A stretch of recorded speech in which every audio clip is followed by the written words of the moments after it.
Hola people, ¿cómo andan? ¿Cómo están? Yo soy Emma Rodríguez. Y si es la primera vez que estás viendo unos videos, te invito a suscribirte y darle click a esta campanita.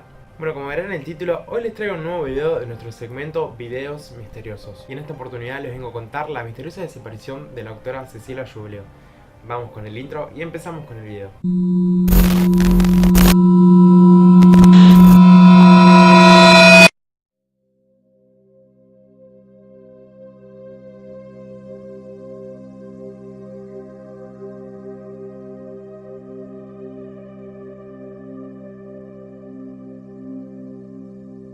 Bueno, para ponerlos un poco en contexto, la doctora Cecilia Enriqueta Giulio fue una reconocida doctora nacida en el año 1946 en General Pinto, y es la protagonista de uno de los mayores misterios de la historia policial argentina. Se recibió en medicina en el año 73 y comenzó a trabajar en la colonia neuropsiquiátrica Montes de Oca, ubicada en la localidad de Torres. Databa el año 85, precisamente un domingo 16 de junio, cuando la doctora se dirigía hacia los Montes de Oca en su Renault 6 color verde. Esa noche le tocaba hacer guardia con dos de sus colegas, así que llegó alrededor de las 9:38 y luego de eso firmó el libro de entrada. Como de costumbre, los médicos de guardia permanecían en un edificio del predio llamado Casa Médica, y de ahí se trasladaban a los pabellones cuando un interno necesitaba atención médica. Esa noche, la última, un paciente la fue a buscar para tratar un caso de urticaria, y luego de eso se encargó del papeleo de una interna fallecida esa misma tarde. Después de un rato, cruzó varias palabras con un médico colega que se podrían decir que fueron sus últimas, y le pidió 3 cigarrillos para acompañar la velada y se retiró a la habitación de la casa médica. La mañana del 17 de junio llegó de la misma manera que el día anterior, neblinosa y con mal tiempo. La única diferencia era que la doctora había desaparecido. La casa médica estaba cerrada con llave y adentro ya no había nadie. El dormitorio que se encontraba en la casa médica estaba vacío y la pequeña cama estaba sin tender. En la mesa de luz solamente estaban sus zapatos, a diferencia de su bolso y su cartera, que habían desaparecido. El director de la colonia rápidamente le inició un sumario interno por abandono de trabajo y aseguraba que la doctora Giulio se había retirado por sus propios medios y bajo su voluntad, cosa que era incomprobable, ya que los registros de retiros de ese día habían sido arrancados misteriosamente. Han pasado 48 horas, ahora sí. Por lo tanto, nuestro sumario está caratulado abandono de guardia. Personalmente, no sé si es una opinión solamente objetiva, que es el deseo nuestro, de todos, es que la doctora se retiró por su voluntad. Ese mismo día, albañiles llegaron a la colonia para reformar la casa médica, pintando así sus paredes y corriendo todas las cosas del lugar. Pasaron 2 días hasta que Beatriz Hellinger, que era la amiga personal de la doctora, hizo la denuncia policial por investigación de paradero. Obviamente, al momento de hacer esto ya era demasiado tarde, ya que algunas evidencias se habían perdido por la inesperada remodelación de la casa médica. El que me dijo, ¿usted se anima a hacer la denuncia? Fue el director de la colonia. Dije, sí, yo voy. Dice, bueno, yo le ofrezco el vehículo de la colonia. No, le digo, yo voy en mi vehículo particular. Y me fui a hacer la denuncia. Pero después sí, uno de los que me interrogaron, es decir, a los que le presenté la denuncia, se miraban entre ellos y decían, pero la denuncia la tendría que haber hecho el director.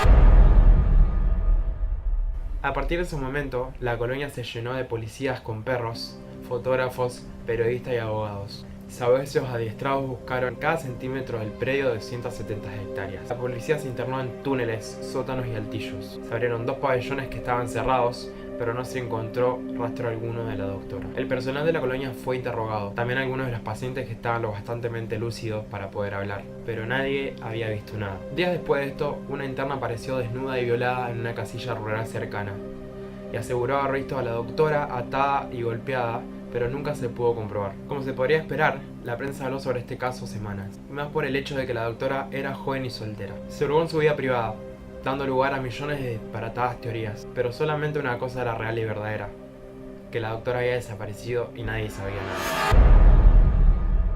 La familia de Cecilia contrató a un abogado, el doctor Marcelo Parrilli, y este aportó un dato muy importante, que fue que el domingo por la tarde Cecilia había cargado el tanque de su Renault 6, pero para cuando fueron a revisar su auto, este no tenía ni una gota de nafta. Lo curioso es que estos datos no terminaron ahí. Miguel Cano, el paciente que había ido a buscar a la doctora por un caso de urticaria, declaró haber visto el coche fúnebre irse, llevando a la paciente que había fallecido esa misma tarde. Pero también declaró haber visto un auto negro con sus ventanas cerradas acercarse a la casa médica. La agencia funeraria declaró no saber nada sobre este coche. Semanas después encontraron el departamento de la doctora revuelto.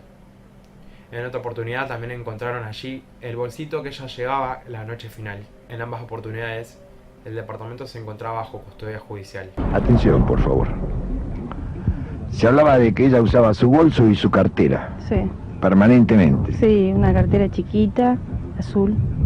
Sí, siempre la usaba. ¿Esta cartera? Sí, es de ella.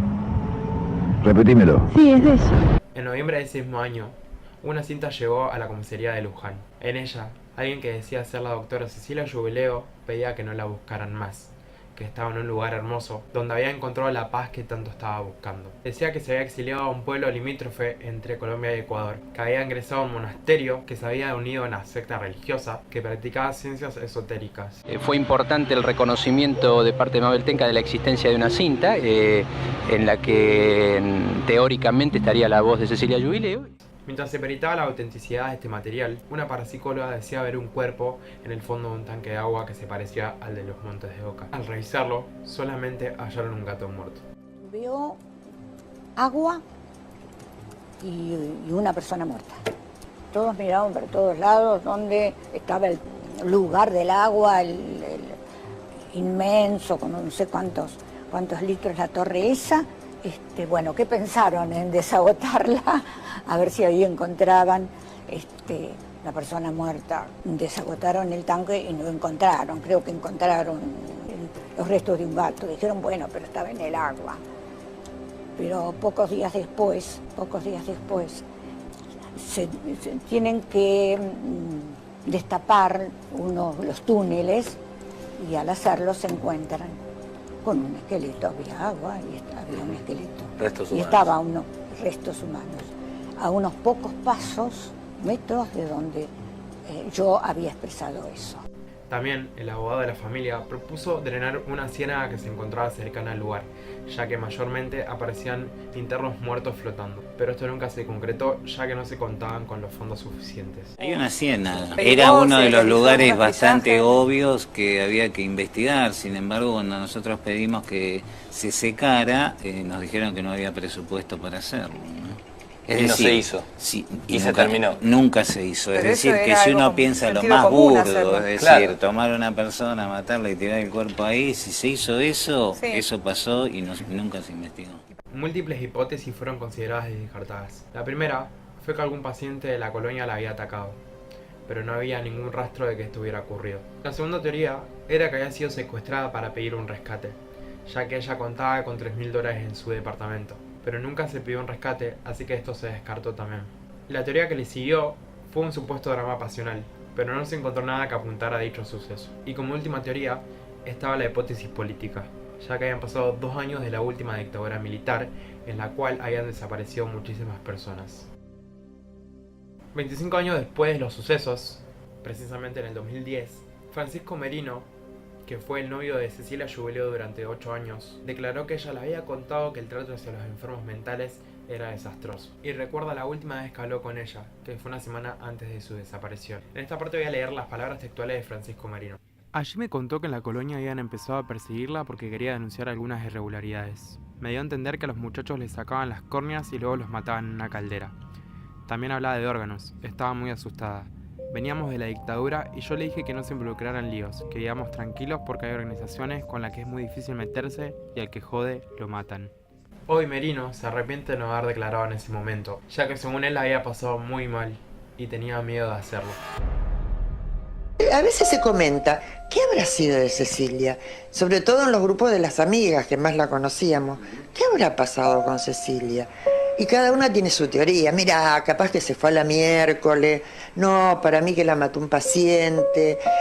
¿Viste? Pero no sabemos nada. Nadie sabe nada. La idea es que puede haber presenciado algún delito, digamos, de naturaleza común, como robo de medicamentos, de alimentos, golpes a los internos, quizá algo vinculado con el tráfico de órganos, aunque nunca se pudo probar. Pienso que Cecilia vio algo que no tenía que ver o se dio cuenta de algo y se lo contó a la persona que no era la indicada.